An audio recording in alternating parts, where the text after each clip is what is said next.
Get the unmissable news stories of the day. This is the Beijing Hour. Examining the events that impact and shape China and the rest of the world. This is the Beijing Hour, 1 hour of news and information brought to you every weekday. Now here's your host. Shane Begum with you on this Tuesday, February 24th, 2026. You're listening to the Beijing Hour, coming to you live from the Chinese capital. On today's program, China's added 20 Japanese business entities to its export control list to prevent Tokyo from using dual-use items for military purposes. There are reports that the U.S. president's considering even more tariffs on goods and services vital for defense and national security. And China recorded strong consumer spending and travel numbers during the 9-day Spring Festival holiday. In business, China's marked 5 years since eradicating extreme poverty. In sports, action at the World Table Tennis Singapore Smash.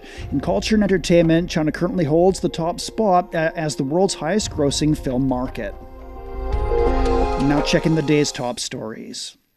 The Chinese Commerce Ministry has added 20 Japanese entities, including Mitsubishi Heavy Industries Shipbuilding, to its export control list, citing the need to safeguard national security and fulfill international non-proliferation obligations.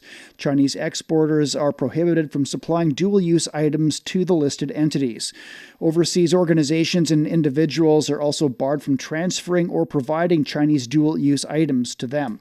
The ministry also placed another 20 Japanese entities, including carmaker Subaru, on a watch list, saying that their end users and end uses of dual-use items cannot be verified. Authorities will conduct stricter reviews of such exports and will not approve shipments involving Japanese military end users or uses that could enhance Japan's military capabilities. A ministry spokesperson said the actions aim to curb Japan's re-militarization and attempts to possess nuclear weapons. China added that the measures target only small numbers of entities and apply solely to dual-use items, stressing that normal economic and trade ties between China and Japan will not be affected. And for more, Do Hongyu spoke with Zhou Mi, a senior research fellow from the Chinese Academy of International Trade and Economic Cooperation. The Chinese Commerce Ministry says the export control measures are in accordance with the country's export control law and the regulations on the export control of dual-use items. These actions are completely legitimate, reasonable, and lawful. How would you interpret these measures? We know that the law of the export control in China is trying to protect China's core interests, like the national security, and also trying to protect the world peace. So we can find that the militarization of some of the companies in Japan are really giving some threat to these two purposes. First of all, they are just to impress more pressures on China's national security. Well, if they are going to improve the militarization of the Japanese society, I think it's very dangerous also to Asian and other areas of the world. So we are trying to stop that. We are trying to stop the supply chains of some of the very important materials to do with the militarization. So what we are trying to do is not just trying to put those companies in this list. We are trying to warn the companies who are doing the business with these companies in the list that they are not just trying to look at the commercial usage of that, because many of these materials could be used in some of these not so lawfully purposes, and that is not what we cannot accept. So this is a very clear signal sent by Chinese government. We want to persuade the Japanese government that they are not just a step to our very dangerous phase, and they should just respect what they have promised after the World War II. And the ministry also says these measures target only a small number of Japanese entities and apply only to dual-use items, assuring that the measures wouldn't affect normal trade between the two countries and law-abiding companies. What is the importance of making such a clear distinction between the export control measures and general trade relations? Yeah, it is a very important message. We know that China and Japan, we have a very close relations in the past decades, including the electronics, the vehicles, or other areas. We do not want these messages be accepted, like for the export control, by other Japanese companies or Chinese companies are, a stop of the trade and the economic cooperations of these two countries. Well, we know that cooperation between these companies from China and Japan are really important, not only for these two countries, but also to the world. So we want to try to protect the benefits of the enterprises, to benefit both sides, about the people, about the industries, and also about the supply chains. And China is always a very firm promiser of the openness, and we are trying to open our market, and we're lowering our tariffs on so many items from around the world. And we also are trying to continue these attitudes. So this message is trying to give us, Chinese government is trying to provide a certain and stable environment for the trade between these two countries. If this company is not involved in the militarization of the Japanese government, I think that their benefits are still protected. So what we are going to do is trying to put as more coverage of the companies in the list to be controlled by the export control legislation. So these distinctions are also giving more help for those companies who are doing the businesses between our two countries. And I hope that it can also have some effects of isolation of those companies in the list, even in Japanese economy, because what they are going to do is not guaranteed or protected by the WTO or other free trade agreements mechanism like the RCEP. The importance of trying to abide by our promises has never changed. We want to try to stop the militarization of certain kind of process and certain enterprises in Japan, but at the same time, we want still to encourage the bilateral cooperation between these two countries. That was Senior Research Fellow Zhou Mi from the Chinese Academy of International Trade and Economic Cooperation, talking about China's latest export control measures against Japan. And coming up, a Wall Street Journal report says the U.S. president is considering more tariffs. Discover the realities and responses to our changing climate with Climate Watch. Uncover critical issues such as the Masai Mara's disrupted wildebeest migration and the drop in the Panama Canal's water levels. Delve into solutions for a sustainable future. Tune in to Climate Watch on your favorite podcast platform. Become more eco-conscious and take action to protect our planet. At 8 minutes past the hour. The Wall Street Journal's reported that U.S. President Donald Trump is considering new tariffs on goods and services vital to national defense and security. It says the tariffs could cover industries such as large-scale batteries, cast iron, and industrial chemicals. Trump's also warned countries against backing out of trade deals they've signed with the United States. His comments followed the U.S. Supreme Court's ruling that most of the tariffs that Trump imposed last year are illegal. Trump immediately responded by imposing a 15% duty on imports. Kate Fisher has more from Washington. Just over a year into Donald Trump's second term in office, and the Supreme Court has invalidated a vast swathe of his tariff policy, scrambling global trade and triggering a critical response from the president. On Monday, he slammed the Supreme Court on his Truth Social platform, claiming he could use licenses to do absolutely terrible things to foreign countries, and that Congress had given him the power to use other kinds of tariff laws in a much more powerful and obnoxious way with legal certainty. He also continued to assert his ability to raise tariffs, warning of higher duties for countries that want to play games after the High Court's ruling.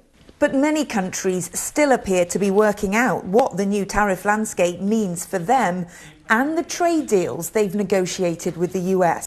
If a uniform U.S. global tariff of 15% were to be imposed, changes would be expected in the relative competitive conditions of our companies. Furthermore, given the uncertainty surrounding the U.S. future plans for additional tariff measures, the private sector needs to work together to secure our companies' export competitiveness and diversify our markets.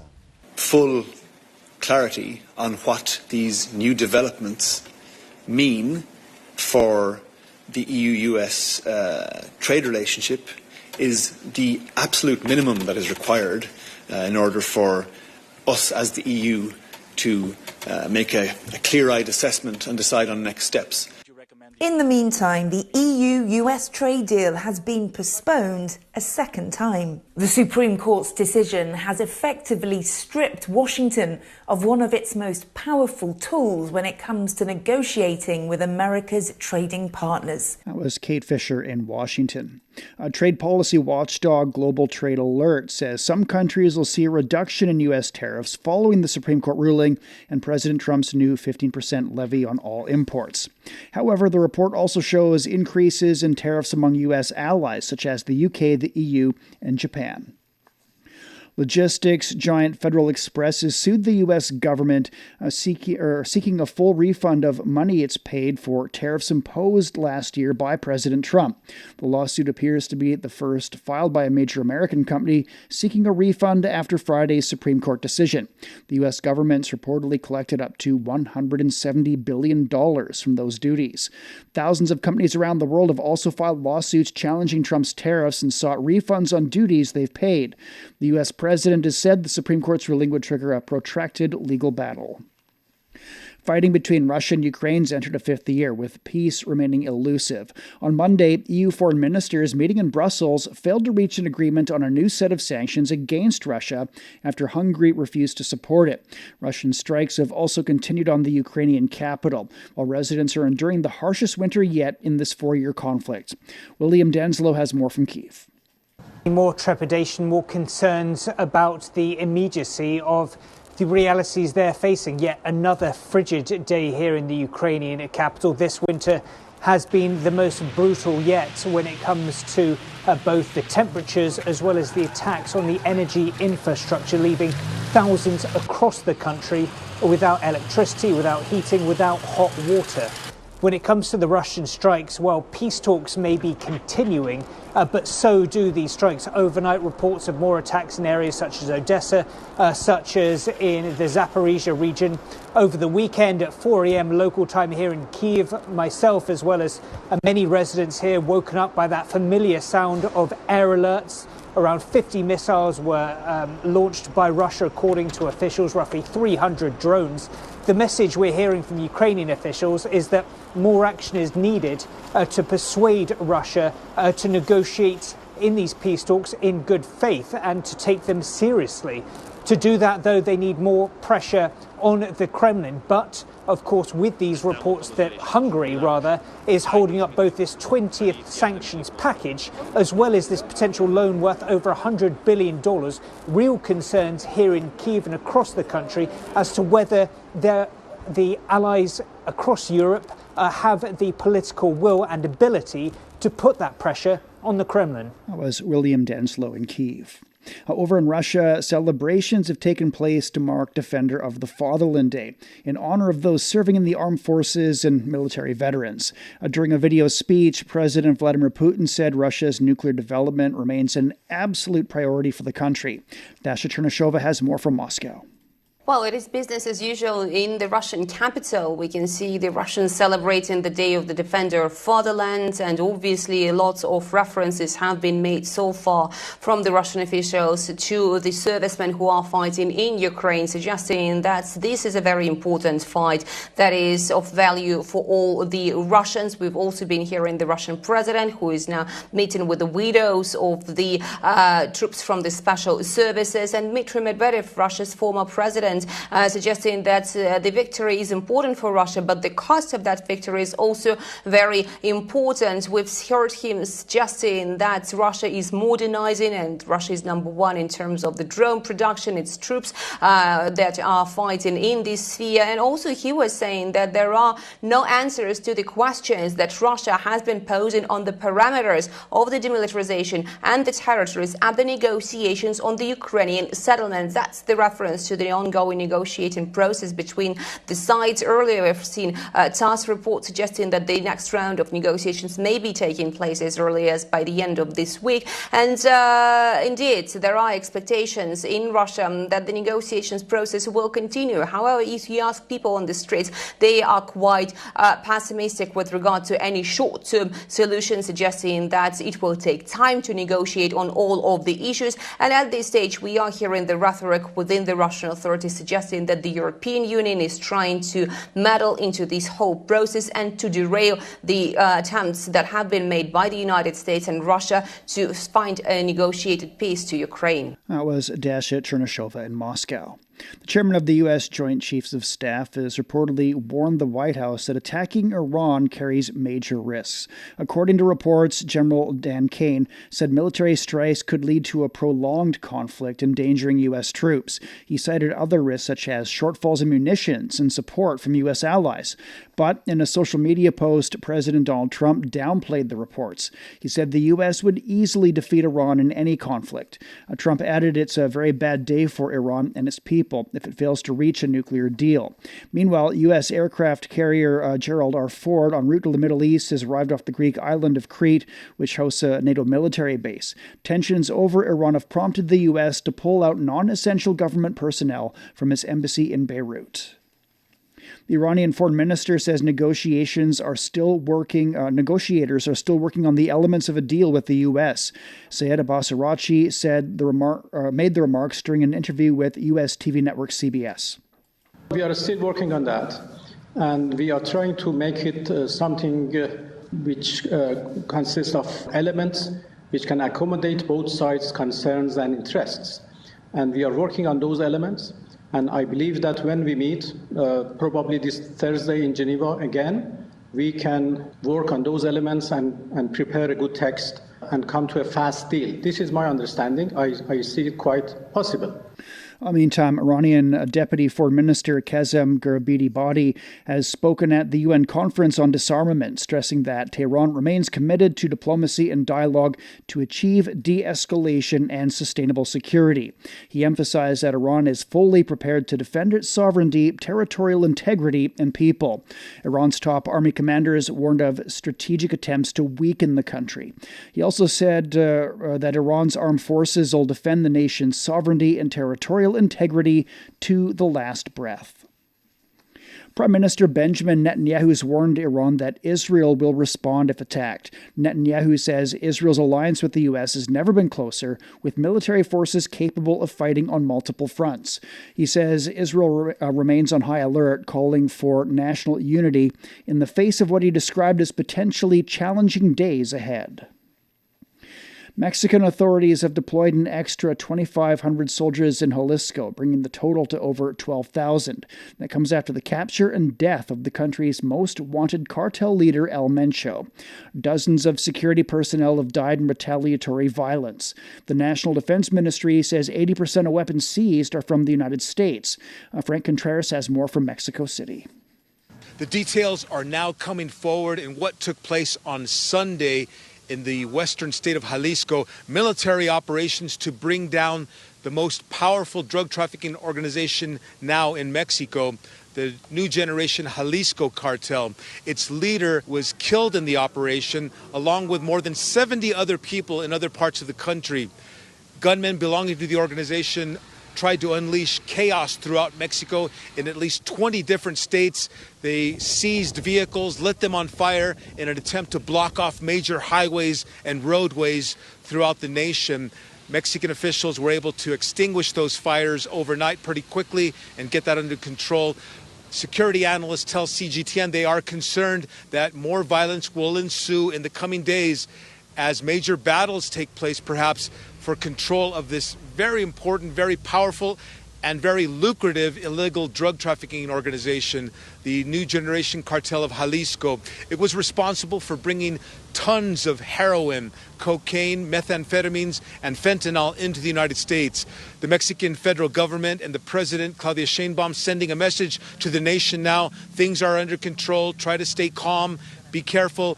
Schools and banks have been closed on Monday in the western state of Jalisco, where the military operation took place, and people are standing by to see what happens next. Does this mean the end of drug trafficking in Mexico? Probably not. It is a major, lucrative, illegal organization that brings in so many profits, billions of dollars each year, so it is expected that this will carry on.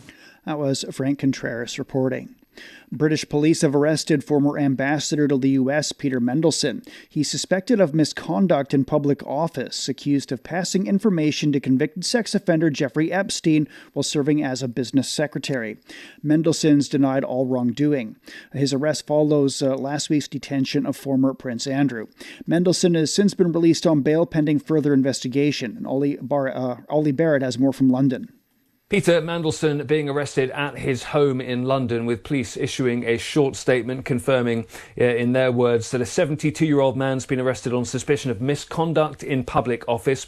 He was arrested in London, according to police, and has been taken to a police station for interview. Police also confirming in that short statement that it follows searches at two addresses, one in London believed to be Peter Mandelson's home and the other in Wiltshire, another of his properties. The allegations relate to claims that Peter Mandelson may have passed information and documentation to Jeffrey Epstein when Lord Mandelson was a business secretary in the government of Gordon Brown around the time of the global financial crisis. It is understood that Peter Mandelson denies wrongdoing and also denies that there was any financial gain motivation in any of his actions or his dealings when it comes to his ties to Jeffrey Epstein. Lord Mandelson was appointed ambassador to the US towards the end of 2024. By the end of 2025, he was being sacked from that same role by UK Prime Minister Keir Starmer because of his ties to Jeffrey Epstein. This comes days after Andrew Mountbatten Windsor, the former Prince Andrew, was arrested by UK police also on suspicion of misconduct in public office. One of his properties was continuing to be searched by police on Monday. That was Ollie Barrett reporting. Coming up, strong spending and travel numbers across China during the Spring Festival holiday. Pause Plus, a selection of the best podcasts in China, covering history, customs, music, literature, and in-depth dialogues. Find your way to a wealth of Chinese culture and thinking, all on Pause Plus. At 22 past the hour. China's Spring Festival holidays revitalize travel and spending on railways, goods, and films. The national railway operator recorded 121 million passenger trips over the 9-day holiday, an increase of 11.5% from a year ago. Daily averages reached over 13 million for passenger volume and 12,000 for passenger trains in operation. Goods transported across the country rose by 0.5% to over 85 million metric tons, filling an average of 157,000 freight cars daily.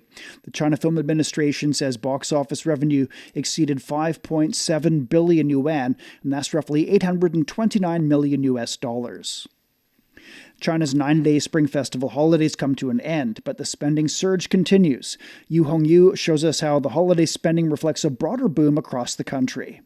It's been called the busiest Spring Festival travel season on record. Airports, railway stations, and highways across China have been operating at full capacity. So my Spring Festival spending starts right here with a flight ticket back home. Like millions of others across China, I joined what is known as the world's largest annual migration. This year, over 370 million inter-regional passenger trips handled on day 21 of Spring Festival travel rush. Cross-border trips are also surging. The daily average number of inbound and outbound travelers is expected to exceed 2 million, marking a more than 14% increase from last year. From Southeast Asia to Europe, Chinese tourists are returning, boosted by visa-free policies and rising consumer confidence. And that holiday spending is also playing out on the big screen. Like many young Chinese people, I also went to the cinema with my friends. Over the last decade, China's Spring Festival box office revenue has grown more than 5 times, turning the holiday into China's most important movie season. Consumption is also rising across multiple sectors. In the first 4 days of the holiday, average daily sales of major retail and catering businesses increased by 8.6% year-on-year. New consumption trends are also emerging. Duty-free sales in Hainan province rose about 16%, reaching 970 million yuan, more than $140 million. Behind the surge is strong policy support. Local governments distributed more than 2 billion yuan in consumption vouchers and subsidies. Meanwhile, China's nationwide trade-in program for vehicles and home appliances has already generated nearly 200 billion yuan in sales this year. These measures are designed to boost spending, support businesses, and strengthen economic growth. From my single flight ticket to billions of transactions nationwide, this year's Spring Festival spending is adding up and reinforcing the role of consumption as a key driver of China's economy. That was Yu Hongyu reporting. And for more, Zhou Feng spoke with Du Jiayi, a research fellow at Shanghai University of International Business and Economics. During this year's Spring Festival holiday, scenic spots across China saw a surge in the number of visitor trips and revenues. Visiting libraries, cultural centers, and museums became a new trend. What's your take on this? People in China are changing the way they spend their Spring Festival. We are seeing this huge shift toward cultural tourism. People are flocking to libraries, cultural centers, and museums. It feels like people are looking for a bit quiet and reflection amidst the holiday chaos. There are a few simple reasons for this. Museums are not boring anymore. They are using cool tech, interactive displays, and creative souvenirs that actually make history fun. There is also a huge sense of pride in traditional culture right now. Younger people especially love wearing hanfu to see sports and taking photos. Families want to do more than just eat. Taking the kids to a science museum or a library is a great way to bond while picking up new technology. I think this museum fever is a clear sign that people's goals are shifting. People care more about their spiritual life and personal growth. As our lives get more comfortable, we start looking for things that feed our minds. Also, this trend is a huge win for traditional culture. For a long time, history felt like something in a textbook. Now, by visiting these places, people are bringing history back to life. It's no longer just the old stuff. It's part of our modern lifestyle. From an economic side, it's also very smart. This shift creates a virtuous circle. The more people visit, the more money the centers have to create even better exhibits. It's also a great way to reduce the pressure on traditional scenic spots. It shows that, as a society, we're becoming more curious, more cultured, and more connected to our roots. And also, a plush toy dubbed Cry Cry Horse became a new favorite. Meanwhile, the pet economy and the concert economy have also become significant components of emotional consumption. What do you think is driving this particular trend, and how do you see this trend evolving? It's fascinating how well our shopping carts are changing, from Cry Cry House to pet treats and concert tickets. It seems like we are not just buying things anymore, we are buying feelings. Life can be pretty high pressure. A toy like Cry Cry House works because it's relatable. When we see its pitiful face, it feels like the toy gets us.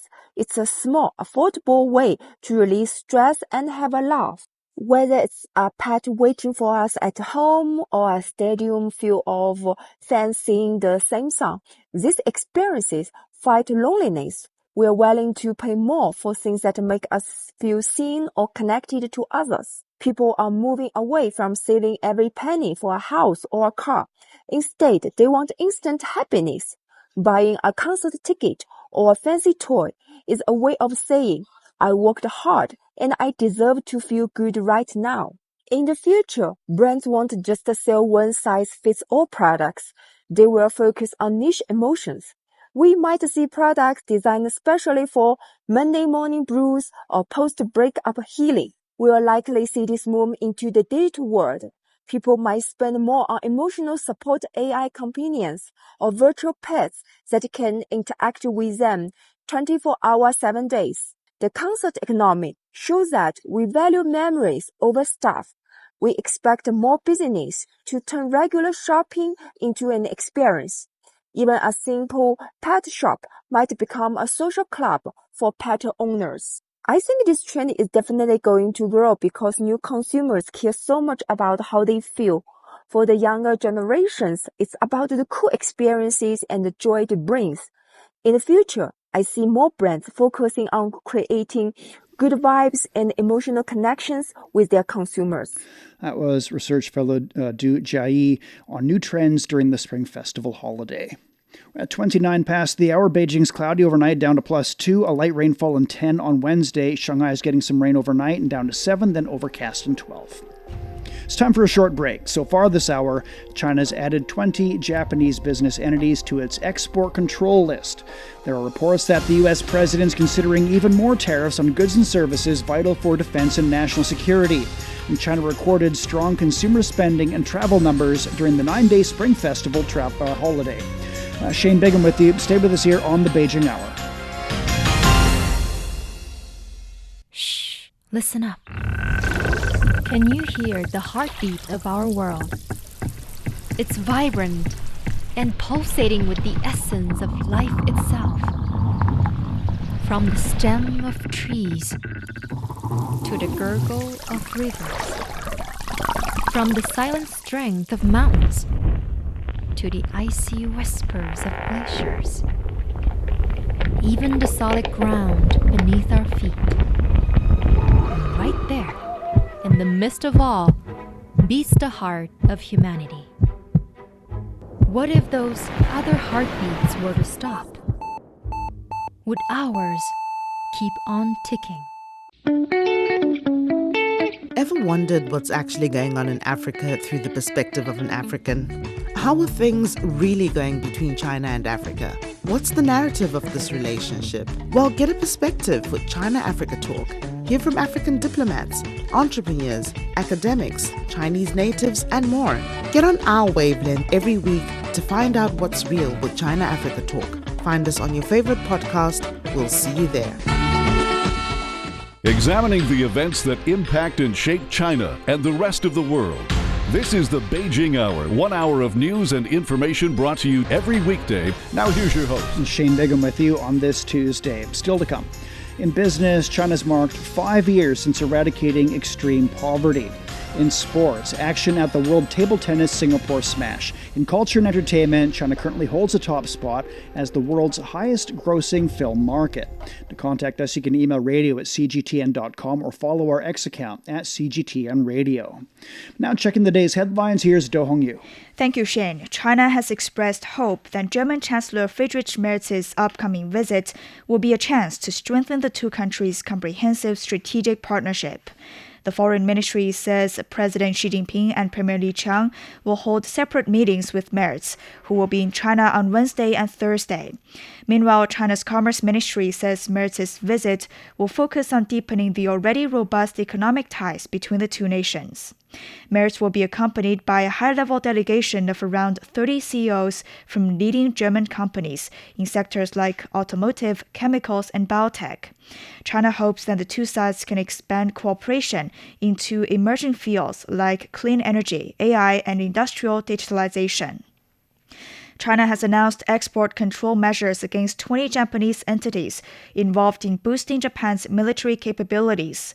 Mitsubishi Heavy Industries Shipbuilding is among those companies. The Commerce Ministry says the decision aims to safeguard national security and interests and fulfill international non-proliferation obligations. Chinese exporters are prohibited from supplying dual-use items to the listed entities. Overseas organizations and individuals are also banned from transferring or providing dual-use items originating from China to these companies. Beijing has reaffirmed its commitment to improving global human rights governance and advancing international cooperation in the field. Foreign Minister Wang Yi was speaking via video link at the 61st session of the United Nations Human Rights Council. Wang said China stands ready to work with all countries to promote the sound development of the global human rights cause. He noted that global human rights governance and the post-World War II international order are facing new challenges amid a complex international situation. He said China's global governance initiative has received support from more than 150 countries and international organizations. The UN Secretary-General is renewing his call for an immediate, full, and unconditional ceasefire in Ukraine as the crisis marks its 4th anniversary on Tuesday. Antonio Guterres described the conflict as a stain on the world's collective conscience and a continuing threat to regional and global peace and security. He warned that the longer the fighting continues, the deadlier it becomes, with civilians paying the highest price. The UN chief stressed that any peace must be just and in line with the UN Charter and international law, while respecting Ukraine's independence, sovereignty, and territorial integrity. The EU foreign policy chief says ministers did not agree on a 20th sanctions package against Russia at a meeting in Brussels on Monday after objections from Hungary. Hungary threatened to block the sanctions plan and obstruct a 90 billion euro loan, around $106 billion for Ukraine, until Russian oil deliveries to Hungary resume. Russian oil shipments to Hungary and Slovakia have been interrupted since January 27th, after what Ukrainian officials say were Russian drone attacks that damaged the Druzhba pipeline. The pipeline carries Russian crude across Ukrainian territory and into Central Europe, leading to rising tensions between Budapest and Kiev. For the sanctions to pass, the 27-nation bloc needs to reach a unanimous decision. UN officials say Washington's energy embargo on Cuba threatens to install millions of dollars of humanitarian aid for the Caribbean nation, primarily to support victims of the devastating Hurricane Melissa in November. The UN launched a plan to assist people and promote recovery, particularly in food production. UN resident coordinator Francisco Pichon says access to fuel is a necessity. The issue of fuel access is critical, even for our immediate response to Hurricane Melissa and for any more extensive operations. Everything we are doing here on the ground has limited impact without a diplomatic solution to relax the political grid of the energy blockade. In late January, U.S. President Donald Trump signed an executive order threatening to impose tariffs on countries that dare to deliver or sell oil to Cuba. Patience did not rule out the possibility that the UN itself might seek to bring fuel to the island for its operations. Melissa, one of the three most powerful Atlantic cyclones on record and the strongest of 2025, struck eastern Cuba in late October, affecting at least 2 million people. It also damaged more than 93,000 homes while destroying educational and health centers. All right, thank you very much. That's Do Hong Yu with headlines. Coming up in business, China's marked 5 years since eradicating extreme poverty. The Beijing Hour, your window on China and the rest of the world. 37 past now. With business, here's Wang Zihang. Thank you, Shane. Stocks on the Chinese mainland closed higher on Tuesday. The Shanghai Composite gained nearly 0.9%. The Shenzhen component was up over 1.3%. Timothy Pope has more. The markets did pretty well, galloping into the year of the horse. The Shanghai Composite Index was up 1.2% at one stage. It did moderate those gains a little bit by the end of the session, closing 0.9% higher. We had that US Supreme Court ruling on Donald Trump's tariffs being effectively illegal, following which, of course, he threw his toys out of the pram and found a new way to put tariffs on the whole world for 150 days. And I guess it wouldn't be another year of the Trump presidency without added tariff drama, but all of the analysis that I've seen so far seems to agree that this could be a good thing for China, that the effective rate of tariffs on Chinese exports to the US will go down as a result. That certainly seemed to be the market consensus. Consumer electronics stocks had been up by more than 2% around the lunchtime break. They closed about 1.25% higher, so some quite strong performances there. There was Timothy Pope in Shanghai. Also on Tuesday, Hong Kong stock market ended lower with the Hang Seng Index down 1.8%. In Tokyo, the Nikkei was up over 0.8%. It has been 5 years since President Xi Jinping announced China had lifted the last 100 million people out of absolute poverty. Over the past 4 decades, China has pulled 770 million people out of destitution, contributing to more than 70% of the global total. The country also achieved the poverty eradication target of the UN's 2030 Sustainable Development Agenda 10 years ahead of schedule. China's poverty reduction has drawn global attention in recent decades, not only for its scale, but for its impact on the broader fight against extreme poverty. Sun Tianyuan has more. China's poverty reduction story is not only a domestic achievement, it has also become an important force in global poverty reduction. And inspired by its domestic progress, China has expanded cooperation with developing countries And even in its early years after the founding of the People's Republic of China, when resources were limited, the country already began providing assistance abroad. And today, that cooperation has grown in both scale and scope. And over the past decades, China has offered various forms of support to more than 160 countries and international organizations, from Southeast Asia to Africa, from Latin America to Pacific Island nations.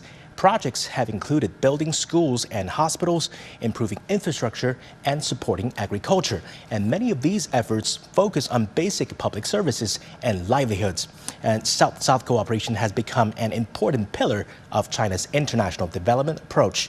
The country has set up a global development and South-South cooperation fund with a total value of $4 billion to support development programs in other developing countries. And also, official data shows that China has provided development assistance to more than 160 countries and worked with over 150 partners under the Belt and Road Initiative. Chinese authorities say the initiative has mobilized close to $1 trillion in investment and helped around 40 million people lift themselves out of poverty. And in recent years, China has also increased its role in global development financing. China has committed nearly $20 billion in developing funds for over 1,000 projects in areas such as food security, poverty reduction, and digital development. And from higher rice to public health, under the Global Development Initiative, or GDI, cooperation is expanding across the Global South. And more than 60,000 people have completed GDI-backed training programs supporting human resource development in developing countries. UN Secretary General Antonio Guterres has praised China's achievements, calling them a major contribution to global poverty reduction and a valuable experience for other countries. That was Sun Tianyuan reporting. China's central bank has kept its benchmark lending rates unchanged for the 9th consecutive month. The one-year loan prime rate remains at 3.1%. Meanwhile, the 5-year LPR, primarily influencing mortgage rates, staying at 3.5%. The last adjustment to the LPR occurred last May when the People's Bank of China implemented a 10 basis point cut. The PBOC has signaled its intention to maintain a moderately loose monetary policy in 2026 to ensure ample liquidity in the market. Now, China has achieved a series of historic firsts during the Spring Festival holiday, ranging from shipping to green energy and astronomy. In Qingdao Port, the country's first commercially operated intelligent container ship has completed fully unmanned navigation, docking and cargo handling. The achievement marks China's first end-to-end automated operation for a container vessel. In Sichuan province, the world's largest hybrid pumped storage power station has reached major milestones. Once operational, it is expected to generate 1.4 billion kilowatt-hours of electricity annually, enough to power 600,000 households. Meantime, Chinese scientists have unveiled an AI-powered astronomical model capable of detecting galaxies more than 13 billion light-years away. Researchers say it is the deepest ever image of space. The findings have been published in the journal Science. China has established more high-standard farmland as agricultural modernization efforts in the country continue to make solid progress in 2025. The Ministry of Agriculture and Rural Affairs says China built and renovated over 5 million hectares of high-standard farmland last year. That has brought the total area of high-standard farmland across the country to 66.7 million hectares. The overall mechanization rate for crop cultivation, planting and harvesting reached 76.7%.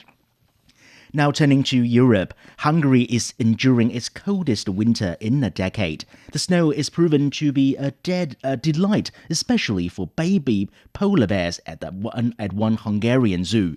The frigid conditions have also given a boost to Hungary's ice and snow economy.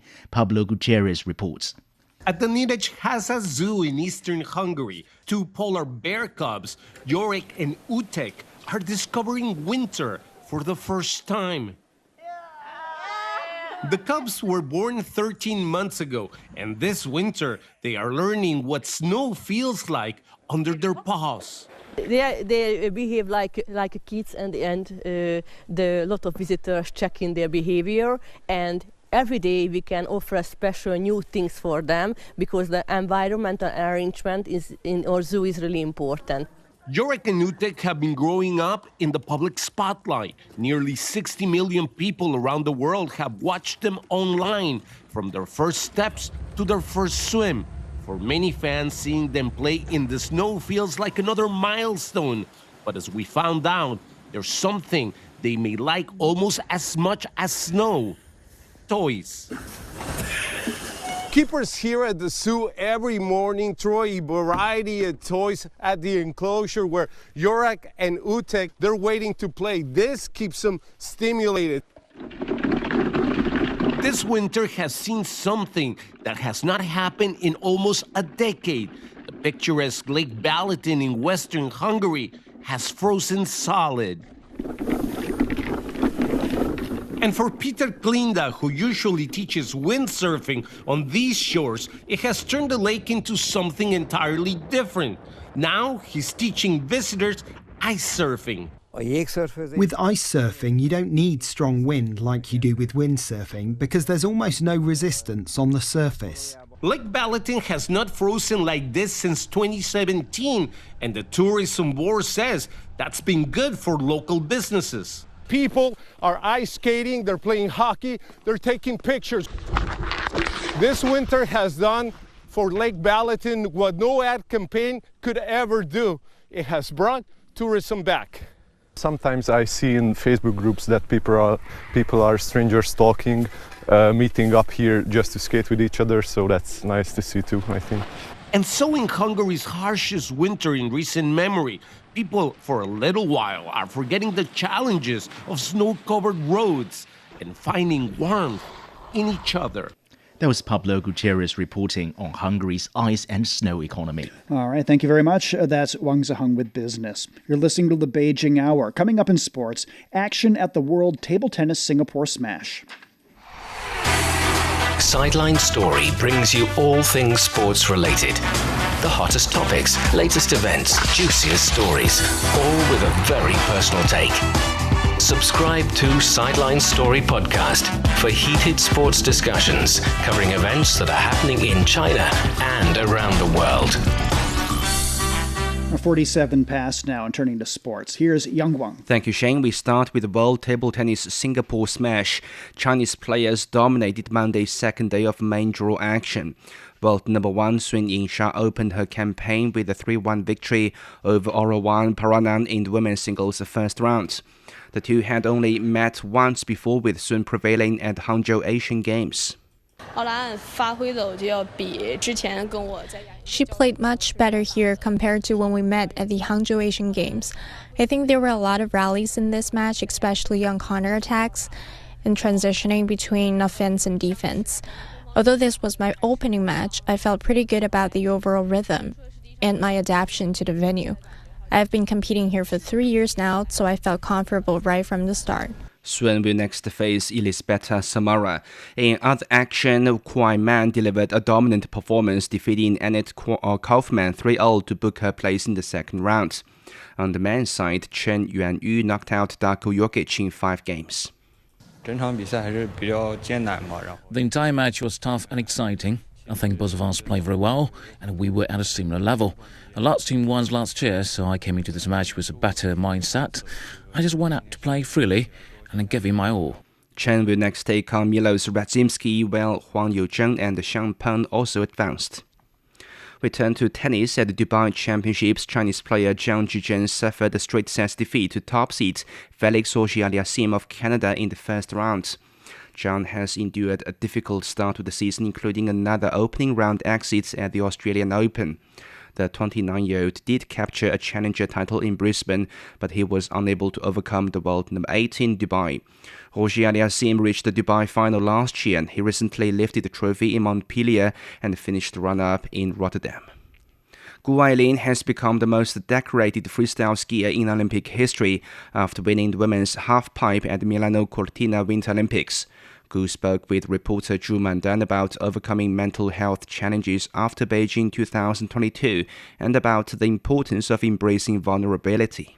Since your Olympic debut at Beijing 2022, you've won a record 20 World Cup titles. But at the same time, you've also went through some serious injuries, including 2 last year.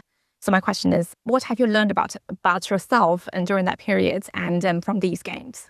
I've always thought that being the best is making things look easy. You are excellent, and it seems as though you kind of just cruise through life. Of course, she won another gold medal. She's won 20 already. But I think with vulnerability, there's so much more power in that because it empowers other people to feel as though they can undertake the journey too. A year ago, I had a concussion in January of 2025. I had seizures after, and people were worried if I was going to up. Like that's a real terrifying experience to go through. And I dealt with injury, and I dealt with cyberbullying, and I dealt with so many different things. But what's important, I think, is learning to start showing that to the world in a way that is beneficial.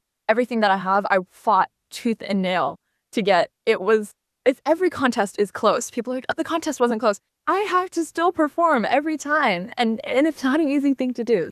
That was Olympic freestyle skier Gu Ailin. China's men's basketball team has announced its 14-player roster for the second window of the 2027 FIBA World Cup Asian qualifiers. The final squad includes Zhao Jiwei, Hu Jinqiu, and Hu Mingxuan. The team has now departed for Okinawa, Japan, ahead of the upcoming matches. In the first window at the end of 2025, China lost both games to South Korea and currently sits third in the group with 2 points. Another defeat could drop them to fourth, ending their hopes of advancing. 16 teams are competing in the Asian qualifiers, with the top 3 from each group moving on to the next stage. In football, Manchester United moved back into the top 4 of the Premier League as Benjamin Sesko's goal snatched a 1-0 win at Everton. United have won 5 and drawn 1 of their last 6 league games, taking 48 points, 3 ahead of 5th-placed Chelsea and 3 behind 3rd-placed Aston Villa. United are unbeaten in 10 consecutive league games, their longest run since May 2021. And finally, in the UEFA Champions League, Benfica's Gianluca Cristiani has been provisionally suspended for 1 match after Real Madrid's Vinicius Jr. alleged racist abuse during last week's Champions League first leg in Lisbon. The Argentine winger will miss Wednesday's second leg in Madrid. UEFA said the ban is temporary while a full investigation continues and further sanctions could follow. Cristiani denies the allegations, and Benfica has confirmed it will appeal the decision. Thank you. That was Yang Guang with sports. You're listening to the Beijing Hour. Coming up in culture and entertainment, China currently holds the top spot as the world's highest grossing film market. From north to south, east to west, people in China are chasing their dreams and leaving their mark. Want to know how they beat the odds and made a difference? Footprints brings you the true life stories of their journeys. 53 past the hour. Turning to culture and entertainment, China's temporarily overtaken North America as the world's top grossing film market. As of Saturday, China's box office revenue surpassed 7 billion yuan, or around $970 million US. North America's box office was at 938 million. The strong performance was driven by the Spring Festival holiday, during which blockbusters across different genres premiered in theaters nationwide. Zheng Saran reports on a new sci-fi film exploring AI and virtual dreams. China's film industry is charging into a new era where high-quality animation, comic adaptations, and even AI-generated content are taking the box office lead. It's a shift towards a more diverse and visually heavy multiverse. A newly released blockbuster, Per Astra Ad Astra, tells the story of an AI-driven virtual dream system that allows space travelers to traverse multiple and diverse dreams. I played Tian Biao, who is very good at using technology, but doesn't completely surrender himself to it. I believe a strong sense of responsibility and the courage to dare to challenge are indispensable qualities. Playing Seeming felt like I myself had many wild and fantastic dreams in the system too. It allowed me to try different styles and to live various lives in the film. We can't live without AI. It should work hand in hand with us. But throughout our development, there may be some subtle changes. How should we use AI in the future? How should we regulate AI? Would the world still be as wonderful if we became overly dependent on AI? Wonders rise with the heart, stars flow into dreams. I think this line perfectly captures this sense of contradiction. Here at the promotional event, influencers and moviegoers are expressing their love for the film in their own ways. My look today is a cyber runner. The film's special effects are absolutely stunning. The concept is just like the daydreams I have when I go running. I use this as a lightsaber to break through all the difficulties along the way. I really love Victoria's character Lee Sim-ung in the movie, and I'm a big fan of the abstract style. So today I did a little cosplay of her signature hairstyle and makeup look. The concept of comic era is a summary of current developments in film technology and culture. In 2025, we found that Chinese cinema made a huge breakthrough in animated films. With AI technology came in, it's a world entirely imagined by humans. Does this world still resonate with the lives and feelings of each of us? It forces us to reverse and rethink what the essence of cinema is. Driven by this new form of cinema, the comic era is about the changes brought to the entire society and culture. The cultural reach of Chinese cinema is also expanding its global footprint. A growing number of Chinese films, some released during the New Year holiday, are launching overseas, bringing Chinese culture to international audiences. Uniting the energy of the horse with the global reach of the comic era, the 2026 Chinese New Year box office is proving that the silver screen is a powerful driver for both culture and consumption. That was Zheng Saran reporting. China's Science and Technology Museums attracted over 3.5 million visitors during the 9-day Spring Festival holiday, up nearly 17%. Museums nationwide launched themed science exhibitions combining Chinese zodiac culture, intangible cultural heritage, and cutting-edge technologies. The China Science and Technology Museum says it'll lead nationwide sci-tech museums in 2026 to innovate science outreach and improve visitor services. Thousands of people have attended New Zealand's Happy Chinese New Year Festival in Christchurch. The 3-day event, running from Friday, featured fireworks, traditional performances, and food stalls showcasing Chinese cuisine. Local Chinese groups hosted it with support from the Christchurch City Council and the Chinese Consulate. Highlights included a grand art and cultural show, along with family activities such as writing wishes on tags and hanging them from festive trees. We're at 57 past the hour. Checking the forecast before we go. Beijing's cloudy overnight down to +2. It'll be a light rainfall and 10 for Wednesday. Shanghai's getting a light rain overnight. It's down to 7. Then overcast and 12. Chongqing's 13 overnight, then overcast and 19. Nanchang will see a light rainfall and 10 degrees this evening, followed by moderate rain and 17. Lhasa is getting clouds tonight and tomorrow, a low of -3, a high of 9. Elsewhere in Asia, Islamabad's down to 12, then sunny and 24 for Wednesday. Vientiane will see a light rainfall tonight and tomorrow, a low of 22 and a high of 30. And that's it for this edition of the Beijing Hour. Making news today, China's added 20 Japanese business entities to its export control list to prevent Tokyo from using dual-use items for military purposes. And there are reports that the U.S. president is considering even more tariffs. On behalf of the staff, this is Shane Bigham in the Chinese capital, hoping you'll join us for the next edition of the Beijing Hour and open a window to the world together. Find the Beijing Hour at precisely 6 p.m. Beijing time. We meet you on podcast and on air every weekday. The Beijing Hour, your window on China and the rest of the world. He can't live without the yellow river in his eyes. The yellow river is so noble and elegant. Both my grandpa and dad made a living from the river. Would you like to move away from the Yellow River? I don't think I will. I love it so much. The Yellow River, the second longest river in China, is regarded as a shaping force in the history, economy and culture of northern China. Today, about 100 million people live within its water basin, making up nearly 9% of the country's population. How is climate change felt at its headwaters? And what are the locals doing to cope with it? What are the descendants of the boatmen doing? What has kept some people from leaving their home village by the river?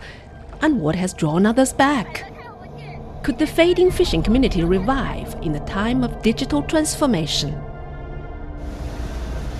From 2021 to 2024, our reporters visited the upper, middle and lower reaches of the Yellow River, talked to the herders, farmers, boatmen, fishermen and eco-activists who share a close bond with the river, and present their stories in pictures, podcasts and videos, all in our 12-part series, The Yellow River Mosaic, available only on CGTN Radio